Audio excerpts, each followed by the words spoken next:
Well, we've arrived here at the cemetery, and the temperature is risen to a balmy 7 degrees, about a minus 15 Celsius for those of you that are watching this from, let's say, Canada or somewhere other than the United States.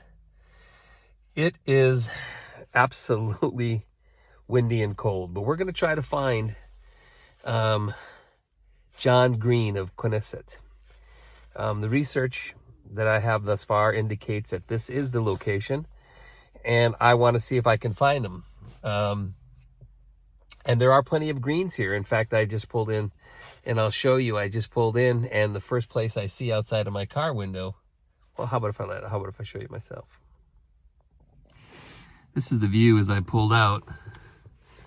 So it is green, and it's hard to see through that bad window. But let's see if we can find our John Greene of Quidnessett. Well, been walking around a little bit. She's cold here. The wind kicks up. Of course, only Garland H. Greene Jr. You see my lips don't work right now, so cold. Garland H. Greene Jr. himself would come in mid-January, end of January, to try and find something like this. But it's cold out here. Certainly this is an old part of the cemetery, and it's here at the Maple Root Baptist Church, old cemetery here. I'm going to insert a picture right now so you can see what I'm looking for. Now, that picture that you're looking at took place during the summer, and it has a flag on it, and there are quite a few flags, but trying to find out where it can be. So I'm looking for that particular grave here. This is a soldier of the Grand Old Army of the Republic, which means he would have fought during the Civil War. Well, I'm going to keep digging around here and see if I can find it. It's been about 20 minutes, and those boots down there are cold, let me tell you. Whew. Okay, well, I'm back in the car, and the temperature rose to a balmy 9. Came up empty here. Certainly on that section. I'm going to go into town here in a little while and see if I can't talk with somebody who's close to this area to make sure I'm in the right place. Yeah, that was about 45 minutes, maybe, not quite an hour, and I walked the whole thing twice. So didn't see it, didn't find it, but we're back on the track. You know what I mean? This is all part of the adventure here on Primary Research. Keep you posted. Okay, so let me give you a little quick update here. So I stopped at McDonald's just a little ways down from where I was at, and I'm convinced more so that I was in the right place. The difficult part about it is it's cold and snow, so I'm probably gonna have to make another pilgrimage, if you will, back to here, which is fine. What we are going to do now is I'm going to take a quick trip, and while I was here grabbing a little cup of coffee and some really McNasty's breakfast, I overlaid a map. I found a map which is on the webpage, which is on the website, and I overlaid them. And now we're going to drive to an area that was owned by John Greene, of Quidnessett, and we're gonna go see where the land is. Right now, it's pretty much just homes and things, but we're gonna go sit there and take a look at it, and it should be fun. All right, talk to you later, guys. Bye. Okay, we're now taking a turn onto North Quidnessett Drive. This is now would have been the land that John Greene of Quidnessett would have been on.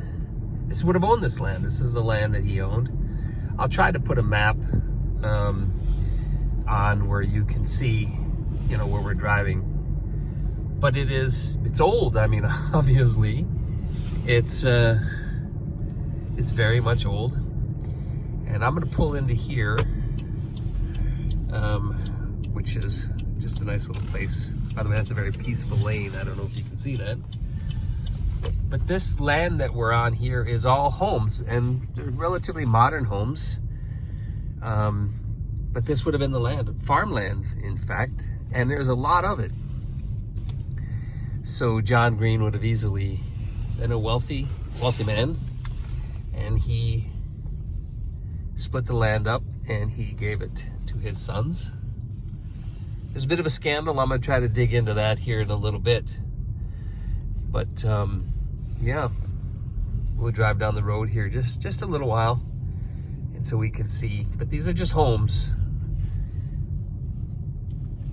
But this would have been all farmland back then, like most things in the new colony. Very pretty. I bet you during the summertime this is gorgeous. We are a balming 28 degrees at the moment. See you at our next stop. Well, we're at the next day since where we last left off. And this morning is my last day on the first trip here.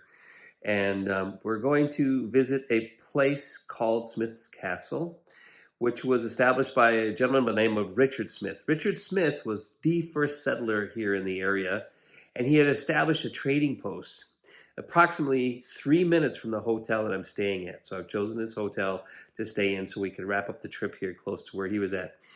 Why that's important, particularly to John Greene, is Smith and Greene became friends and they worked together. And in fact, John Greene actually lived with Richard Smith for a while, for several years. In fact, he claims that he knew him for 40 years.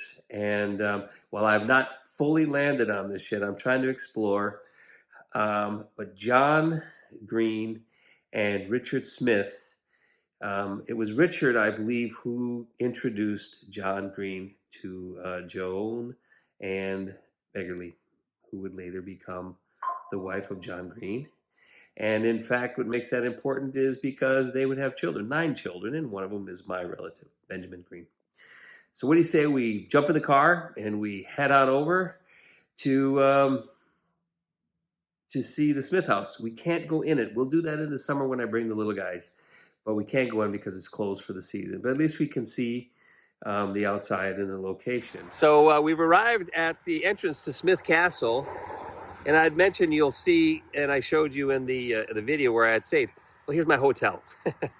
As you can see why I chose to stay really close to there. Anyways, this is Smith Castle. It's closed. It doesn't open until May. But we're just going to drive in there. You'll see it was circa 1678 is when it was built. Of course, it would have been built during the time that John Greene was still alive, having died in 1695. Unfortunately, Mr. Smith himself died in 1666. Let's see what we got ahead of us. So here we are. We've arrived at the Smith Castle, and sorry about the wind blowing or the cars driving by at the other stop. There's nothing I could do about that. But anyways, it's closed. This doesn't open until May, but me and the fellas are going to make a trip down here, and we're going to come to this museum. But I just wanted to take a look at this house, built circa 1670 change. I forget already. But let's just take a quick walk around before we head out to probably will be our last stop here on the trip. As you can see, it's beautiful on the bay. Now this is, from what I can find in the research, and I was able to get the name of the researcher that really does a lot of work in this area. But this would have been at or around the location of the trading post. And as you can see, it would have been perfect for Smith to bring in goods and services to the trading post in the area. Beautiful landing area. Of course, now it's a tourist area and wealthy homes all around here on the bay. And it would have been then as well. And it's fair to say that Mr. John Greene of Quidnessett would have been here multiple times if the research is right, even stayed some time in and around this area. Here is a gorgeous view of the well-preserved area and the house. Turned into a plantation, unfortunately, for those of us who think differently than they did. as you can see, get some beautiful homes. So what we did is we made our way just a short distance, not very far at all, maybe 8-10 minute drive, less than that, to historic Wickford, the village that Richard Smith would later found. And we'll do some more research. We'll find some pictures for you, link to it. But this is nice. This is historic Whitford. I'm gonna go get some breakfast at a local restaurant here and wrap up my trip.